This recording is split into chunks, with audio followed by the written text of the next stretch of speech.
Yeah, you found the Hillbilly Voodoo channel. Today on Hillbilly Voodoo, we're going to show you how we built the hubs and axles to put these truck tires on our mini monster bike. Or our mini monster bike, monster mini bike, whatever this thing is called. Stick around, see what type of ground obtainium we had to dig up with to create these hubs and axles and how we put it together.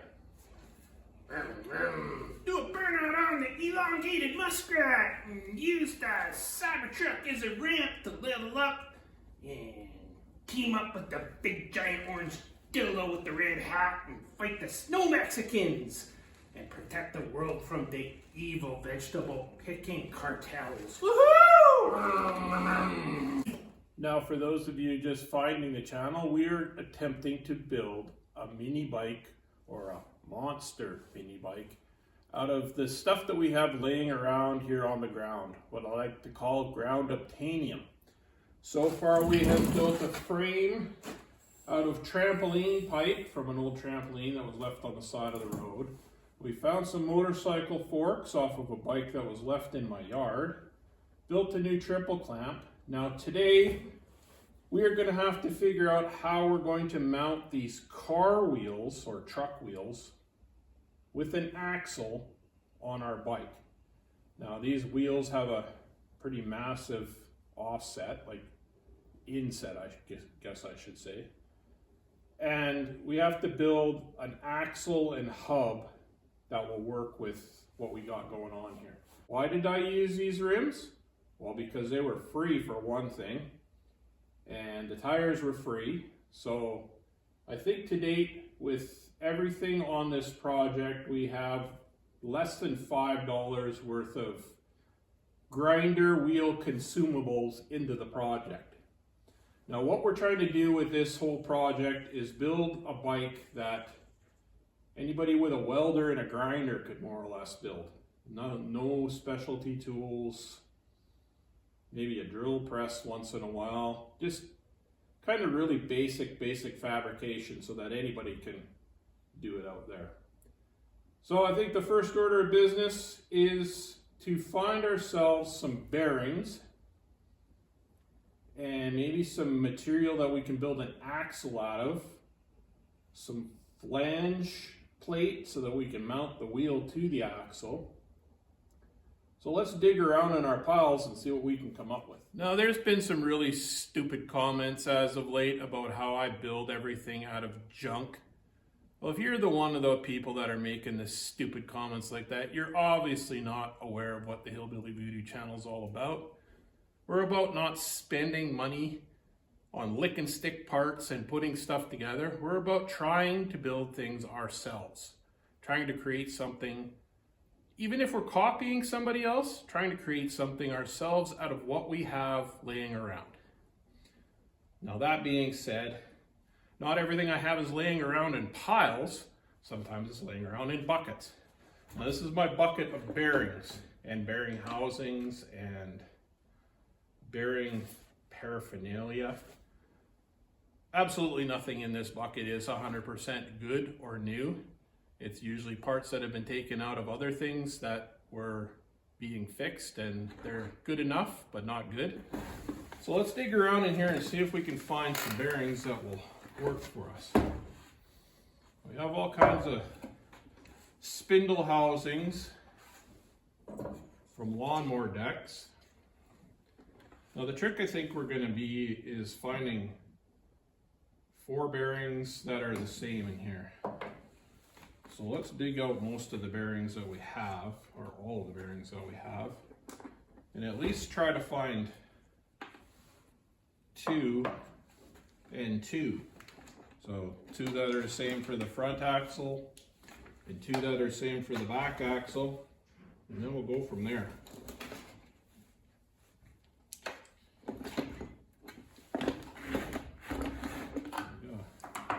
Got a handful here.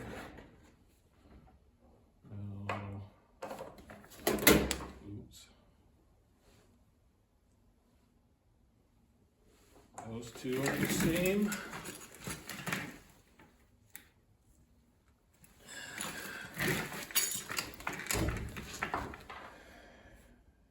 And those those two are the same. And those two are the same. And those two are different. What else we got in there? Yeah, what else you got in here?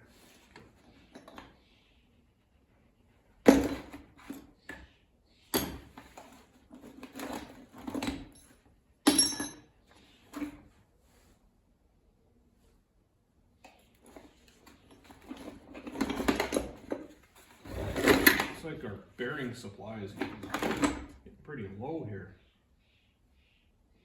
Okay. Well, let's figure out what bearings are good. Well, that one is not crunchy. And that one is not crunchy, so there's two. So we can use those for, those are larger, so we could probably use those for the back axle. Now, that one's a little bit crunchy. I can always pop that seal off and re-grease it. And that one's good. So we could use those for the front. How about these ones?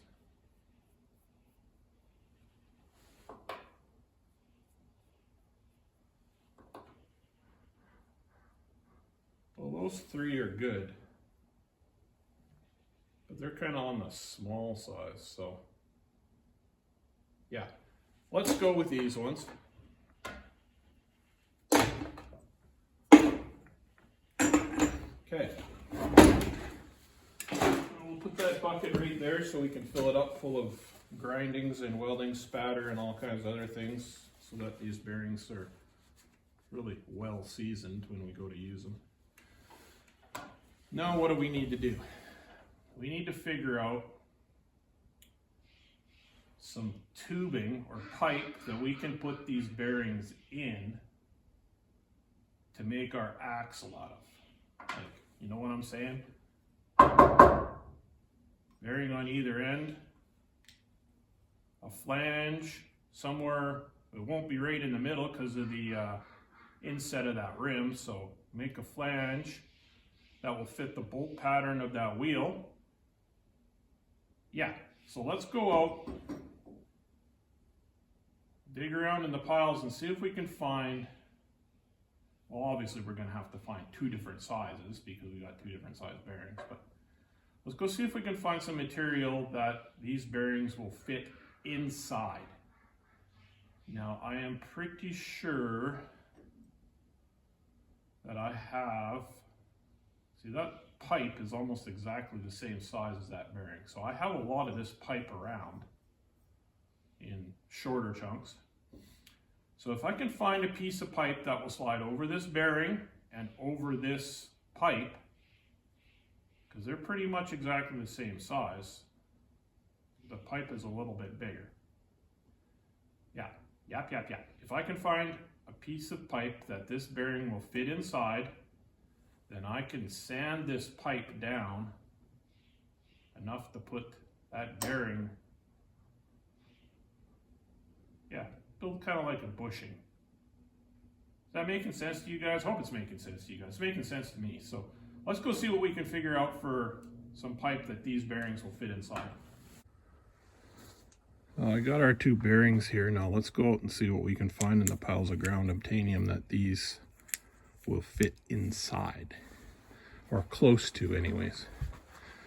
I'm pretty sure that there's some pipe just out here because it's where I leave the fairly long chunks and the axles and stuff. What do we got there? Well, that's about almost perfect, but that's leaded pipe, galvanized, and it doesn't weld very well. So let's look around here some more. What do we got there? That right there's a piece of roll cage out of an old crashed Jeep. That fits inside, and we can shim it a little bit, so that should work for the back axle. What else we got here? Well, there's a tractor top link, and that is the exact same size tubing as what we had on the bench that we were lining up this smaller bearing with, and it looks long enough, so we'll drag that out of there. Now, because this bearing was the same size around as that piece of pipe there, we're going to need something that this bearing will slide inside, and then that tube will slide inside, so we can make our little bushing type holder thing. So what do we got here? We got lots of short chunks underneath the work table out here, that where everything gets thrown when it gets cut off. Now, what do we got here? No, I think that's the same size, yeah.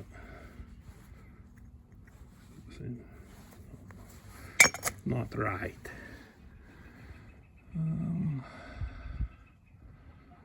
There is a collar off of a slip yoke from an old drive shaft. That kind of sort of looks like the right size, maybe. I don't know what the heck that was from.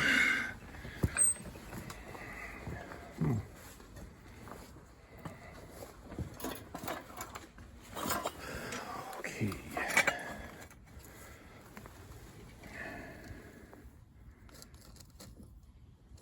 Yeah, that should do.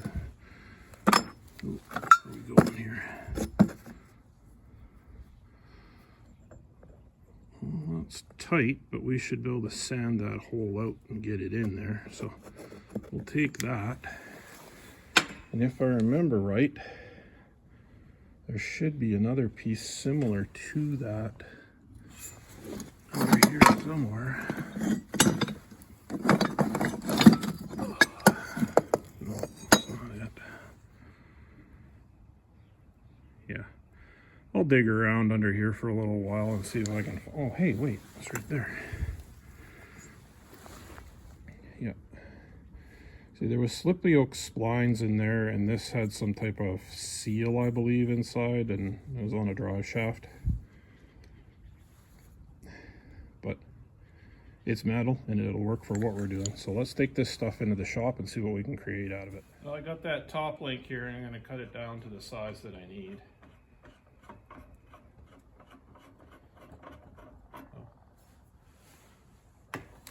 Try to get the cut as straight as I possibly can so that I can use it.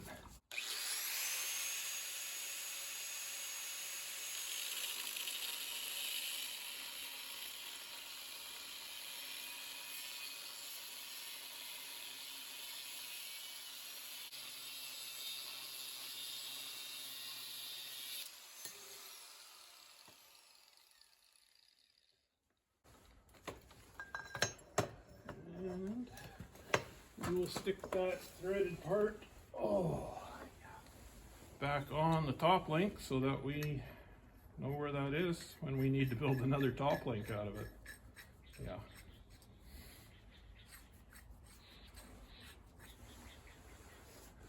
Now let's take that in the shop and sand it down on the end so that we can stuff it in that little bearing collar or whatever we're going to call that thing. So we're going to sand this down. I already did this end. We're going to sand this end down to fit inside that little thingamabobber there. So.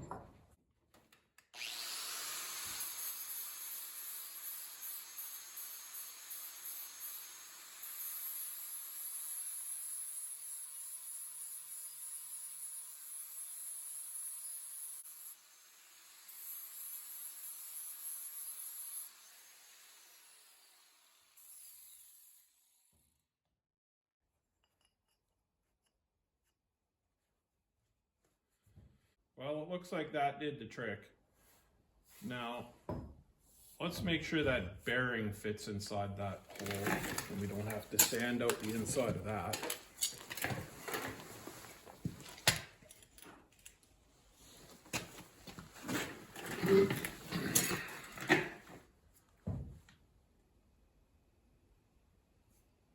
that's tight, but we can tap that in there. Yeah. Maybe we better make sure that this one's the same, because that would be just our luck. Yeah, that one's tight too, so we'll tap that one in there.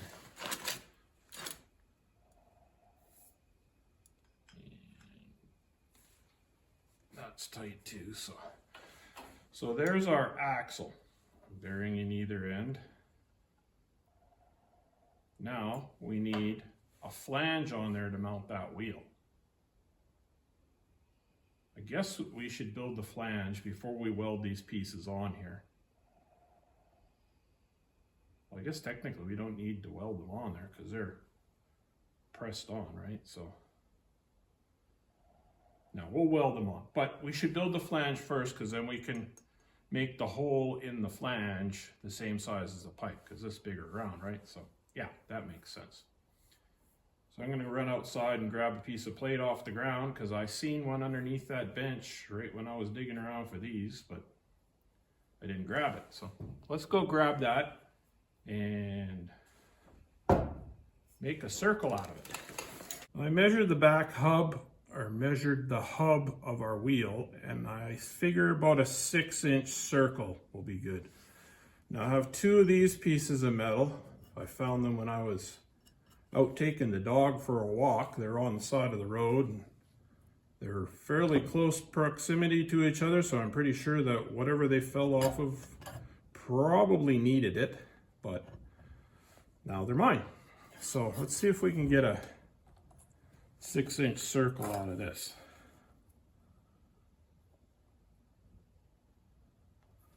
We better put our glasses on so we can see what we're doing here.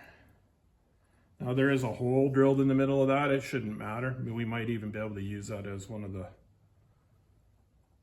bolt holes for the rim.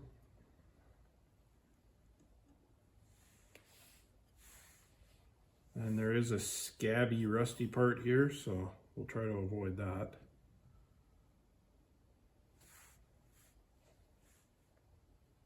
Yeah, we should be able to luck out there and just get a 6-inch. So let's mark exactly where we have the center now.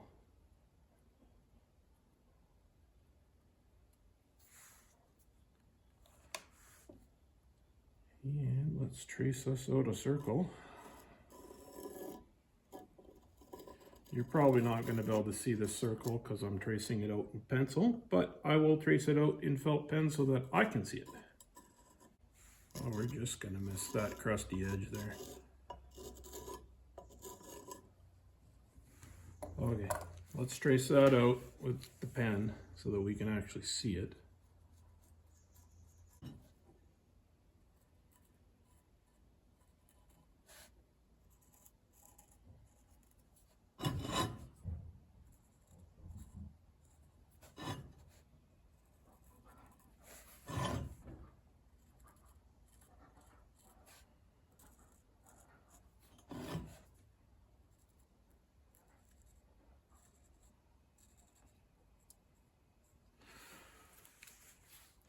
Okay, we got our line drawn out there. Now I'm going to center punch the center so we don't lose that hole, because we're going to have to bore through there with a hole saw, or maybe draw a circle the size of this pipe and drill a whole bunch of little holes and poke that out.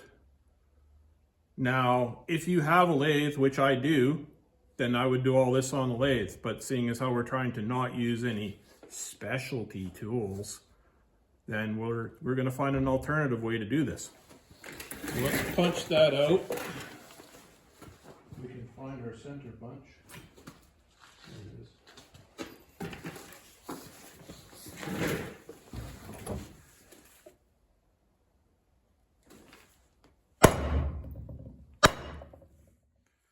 So we have a positive mark there. Now I'm going to take the grinder and I'm going to cut this all out, nice circle.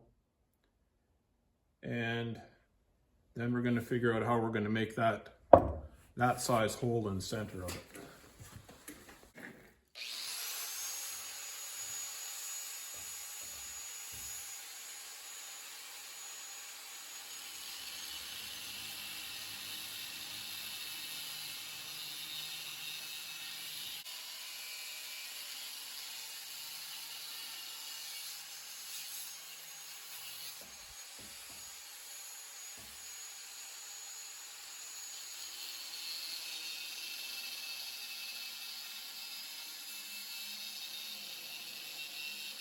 Well, now that we got that ground down, chopped down to a circle, all we did was just keep knocking the corners off all the way around until we got to the round, and then we took the grinder and followed the mark that we made and made a circle.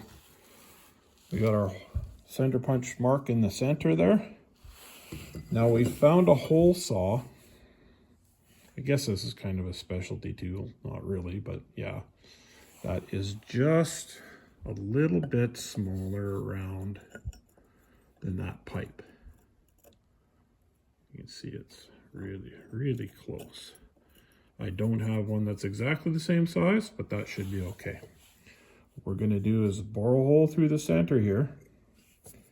And then if that pipe doesn't slide in that hole, then we'll just file the hole a little bit bigger.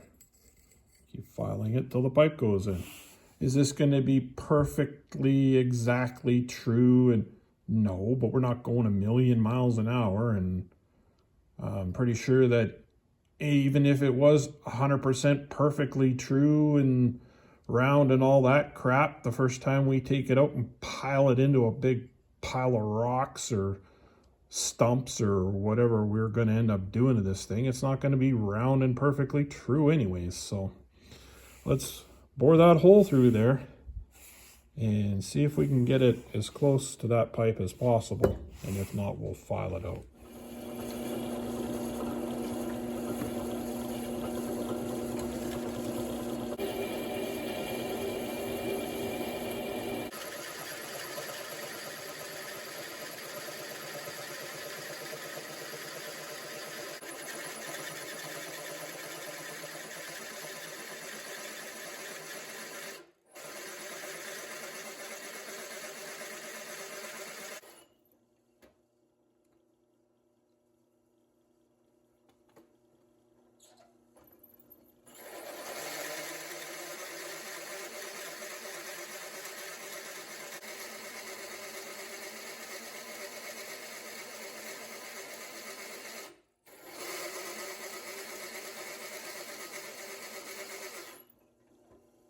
I got our hole chewed through there with our hole saw, and just by some fluke that hole saw had enough run out to it that that pipe fits perfectly in there. See that? Remember, we sanded that end down and it gets tighter as it goes up, so we'll be able to tap that pipe down in there farther and it will be perfect. So now I'm going to take this, let's see how tight it is. It won't come out now. Yeah. Now I'm going to take this and then I'm going to line it up on the back side of our rim in there. Get it as centered as I possibly can get it with that hole. And then I'm going to trace through the lug nut holes onto here, center punch it, and drill out for our lug nuts, studs, bolts, whatever we're going to end up putting through there.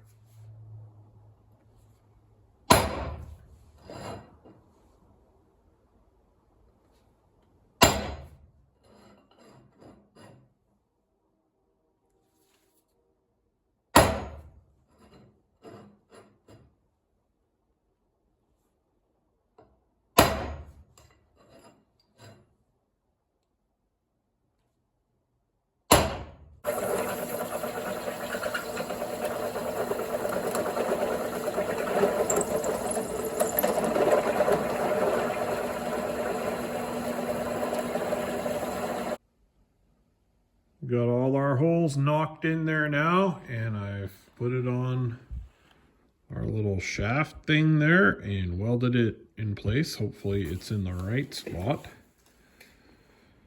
Now I think it's about that time that we just knock some bearings in there and hopefully it will fit where we need it to fit. I'm not going to put the wheel on it quite yet. I'm just going to knock the bearings in and hopefully install it, and if it works, then I'll put the wheel on it.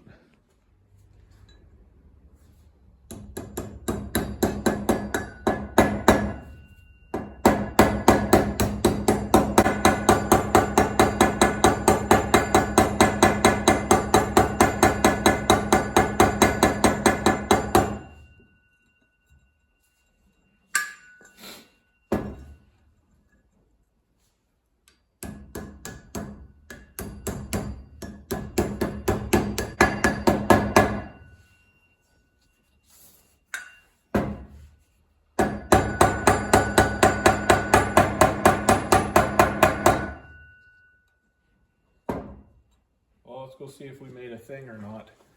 Now let's see if I've created something that's actually going to work here. I took the original axle that went through the motorcycle and I welded a chunk of bolt in the middle to make it longer. Nothing really special, just enough to spread it out longer to fit our new triple clamp. Now let's see if this is going to go in here.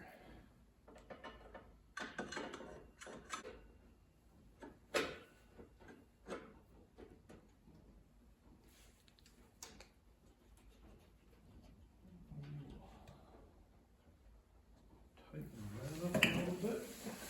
Enough on there.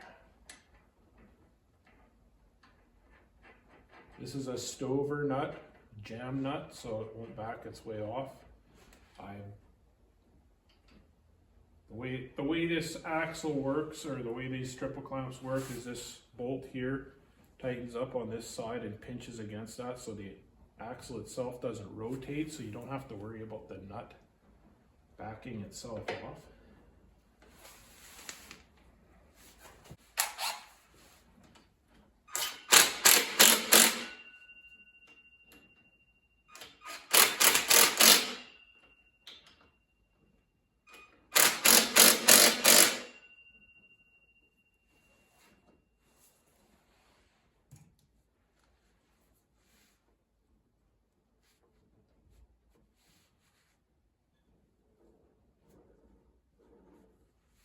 Kind of looks like that's going to work, guys.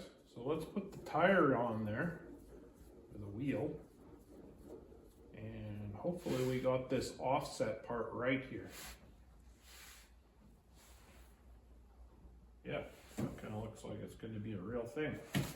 Well, let's grab the tire and put it together and see if it's going to work. Well, I don't know about you guys, but that thing's looking pretty friggin' badass to me. Now, I guess all we got to do is rinse and repeat for the rear, but we're going to have to make the hub a little bit different so that we can mount a sprocket on it.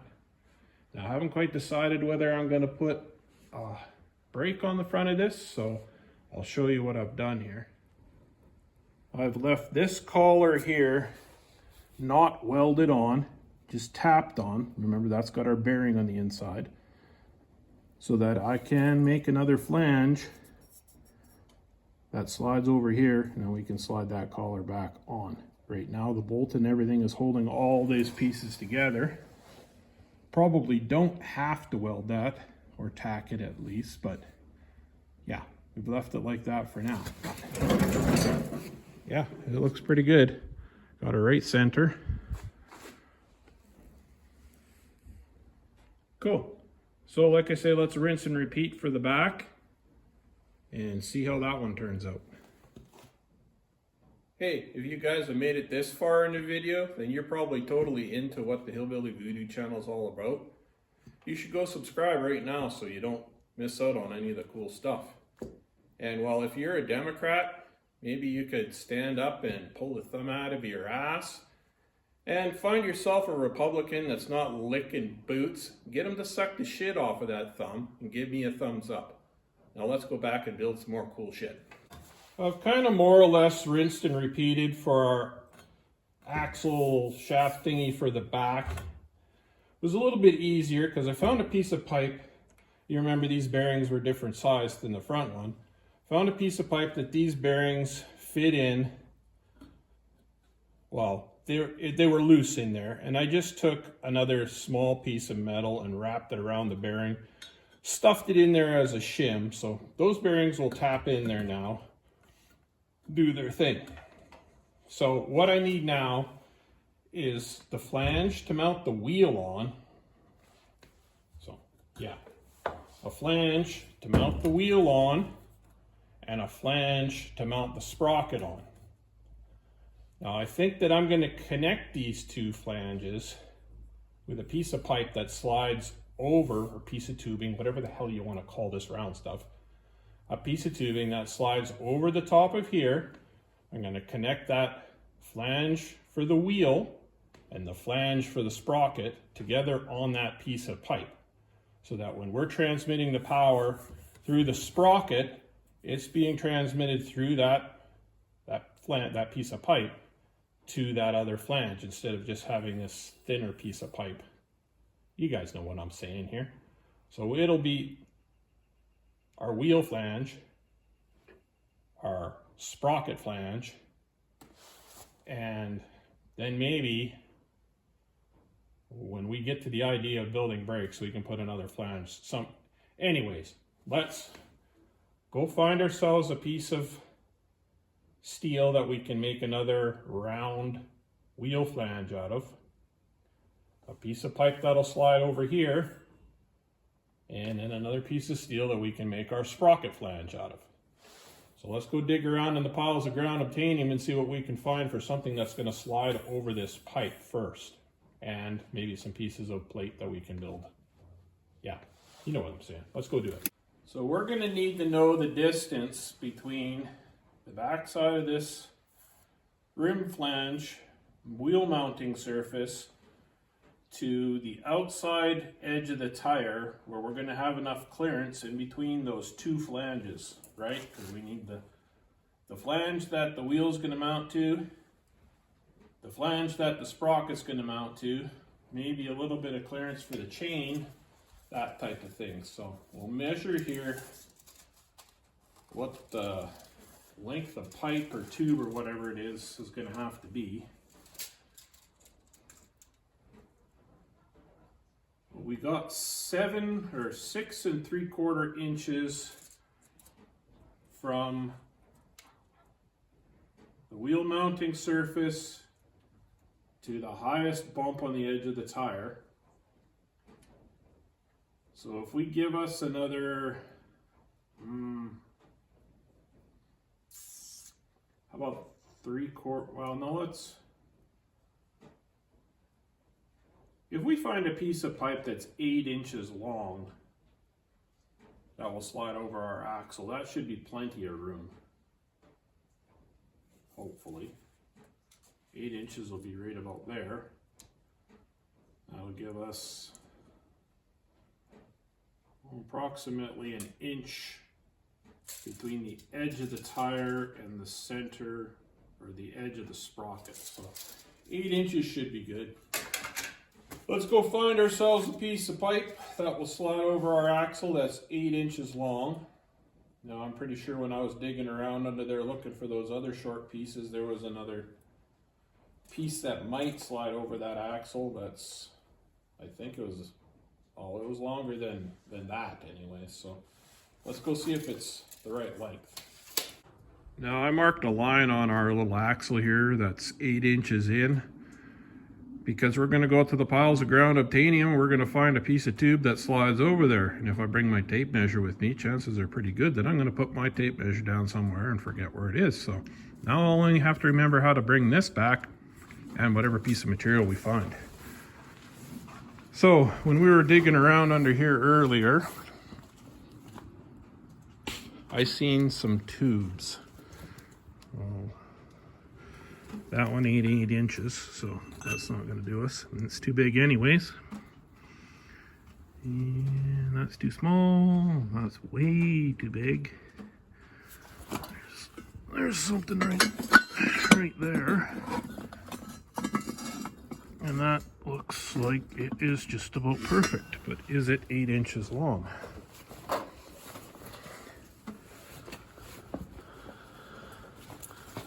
I don't know. Let's find out. Oh yeah.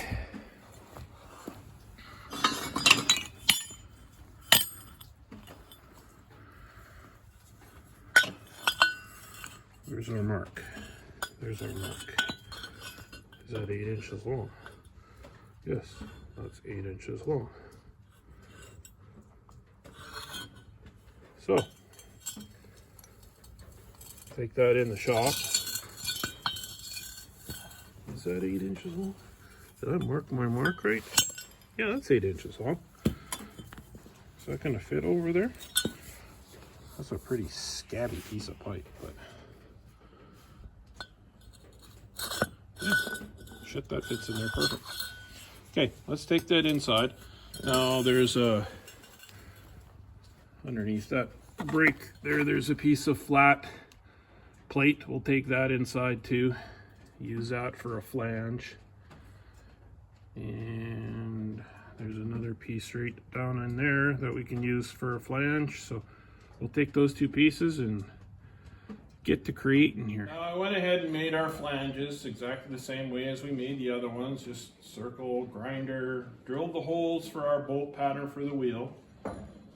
This flange is going to be for the sprocket. I have not drilled a pattern for this one because I don't know what sprocket we're going to be using on here yet, and I haven't really felt like digging around in the piles to find one. So we're going to leave this blank for now.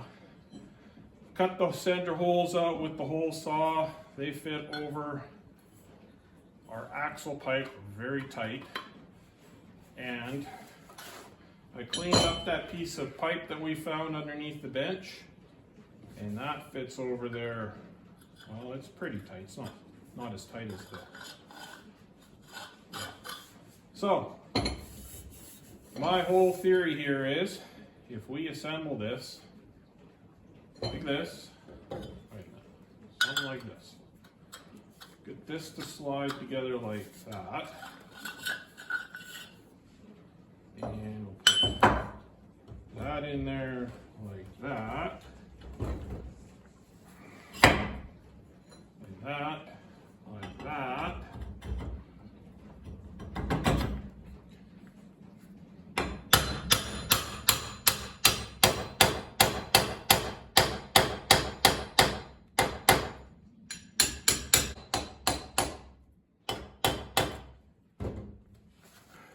Now, this should all be fairly square, fairly straight, because we have that tube in the inside, the axle. I'm going to tack this to this tube. I'm going to tack this to this tube, and then we can set it up on our wheel to find the center. Tap this in and out, make it center. I'm not going to weld everything to this tube just yet because I know this is going to have to come off, and I'm going to have to drill for whatever sprocket we come up with. It's all going to have to come apart, but I'm going to make this unit all one unit here for now. Now I'm thinking about a little experiment here, guys. Let's see how far the Nazi regime has gotten into the censorship of YouTube. We're going to say words like diversity, gay, transgender. Let's see if this video gets any likes. Let's see if this video gets any subscribers. And let's see if this video gets popped up on the recommendeds of anybody. Yeah, I might tank my channel, but you know what? I'd kind of rather know whether, yeah, we're being influenced a little more than we know. So I'm going to put this together, and then I'll bring you back when we put it on the wheel and line this up. I got our flanges welded onto our centerpiece here now, and I'm all thinking that I'm the Trump of my own story and I'm ready to put this on the wheel, but guess what? We got no axle. We can put the bearings in there, but there's no axle to go through the bearings. So we got to come up with some type of axle that will go all the way through this. That's the size of that bearing, the inside, that we can bolt this thing on. We just sit here and have a deuter. So let's go out to the piles. Well, maybe not even the piles. We might have some pieces hanging on the wall in here that we can use to make an axle shaft. Let's see what we can find. Now I'm going to try not to trip over any of this crap I have laying all over the place in here. I think that I have some U-bolts that I saved out of an old truck that are the same size around as the inside of this bearing. There's big U-bolts hanging there. Now let's take a nut off the end of there. If I remember right, they are the same size around. Hey, look at that. We're golden, guys. But obviously that's not long enough, is it? You know what?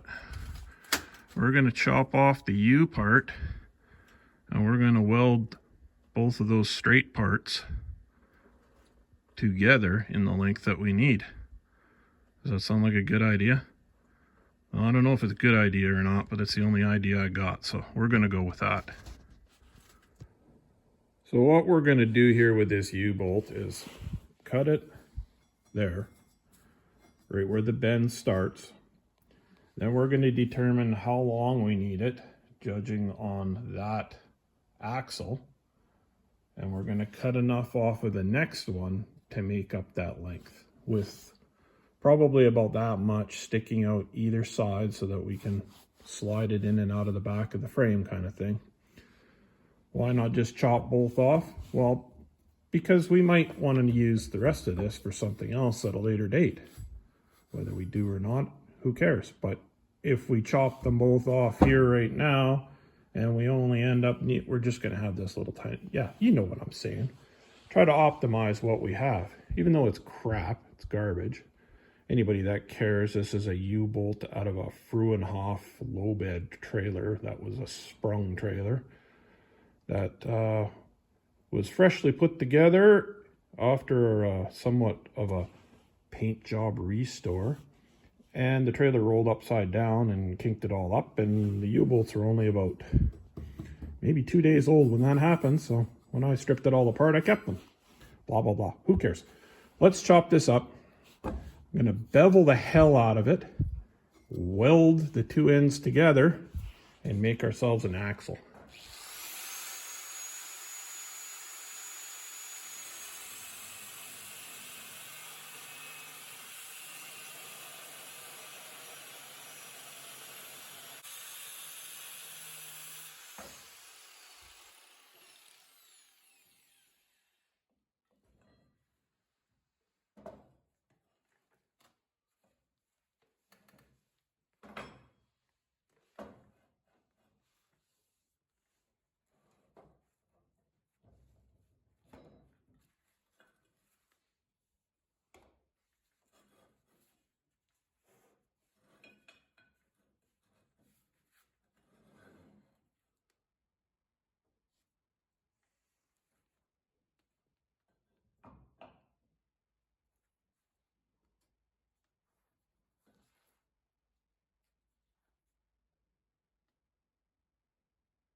Our two pieces of U-bolt are now cut off there, and we've got the right length that we need. Now, I'm sure some of you already know this about joining two pieces of round stock together, sticking them in a piece of angle iron. And this is for those of you that don't know that. If you want to join two pieces of round stock together, you stick them in the V of a chunk of angle iron like this. It keeps them straight. You don't necessarily have to clamp them down, because you're going to tack here, then you're going to turn it, and then you're going to tack, and then you're going to turn it a little more and tack again. And if you keep spinning it in that angle, then you will know that it's straight, or probably about as straight as you're going to need it for a project like this. Just a little hint for you guys. Here's another little hint for you guys that are just starting out, young mechanics. It doesn't matter if you have a $10,000 toolbox sitting in your garage with every tool that you possibly could imagine sitting in that toolbox. If you are on the side of the road without a 9/16 or a 15 mil wrench when your Dodge drive shaft drops out on the road, it doesn't matter what tools you have. If you don't have them with you or where you need them, they're useless. You can spend all the money you want in the world on tools. If you don't have them when you need them, you might as well not even have them. 7/16 wrench and a 9/16 wrench in the door of your truck for when you need to adjust the brakes when the weigh scale sign is opened. Yes. For the young guys, or maybe the dumb guys. Remember that. I'm going to stick this together now, and we'll build ourselves a shaft out of it. Well, our joint's all welded up here now and polished down with a flapper grind wheel. And we put our hub inside the wheel with our axle and all that thing in there. Now, let's see if we can assemble this all on the bike, and hopefully we made a thing that's going to work like the front thing and be a real thing. Yeah, that totally made sense. But anyways, okay, let's put this together and see if it's actually going to work. I'm going to take our axle here and poke it through the center of our bearings.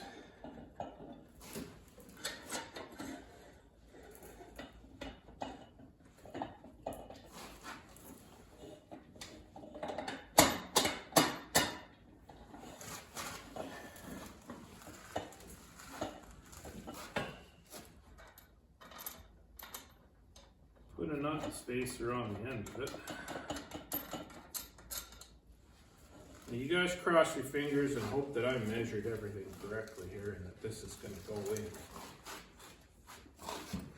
It's kind of precariously propped up here, so hopefully it won't fall down and crash like the stock market.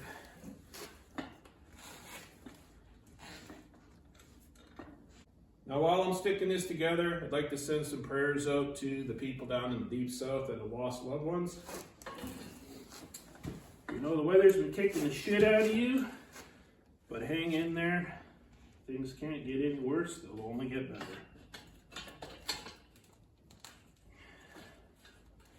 Well guys, it kind of looks like we did what we needed to do here. Got lots of clearance here for a chain. Should be more or less lined up here perfect. I'll grab the camera and show you a different angle here. As you can see from this angle, we got plenty of clearance there for putting our sprocket on with the chain to go up to the motor. Got it in there fairly straight now. We'll have to take a tape measure and measure back and forth. But when everything is all said and done, then we can weld right here and then weld on the other side so that this is attached to the inside there, and it'll spin. You can see it rolls back and forth. Looks like a real thing. So I think we'll leave this one on a good note. A little bit further ahead on our project here. So until next time guys, use what you got to make what you want, and we'll see you later. Take a look at that bad boy.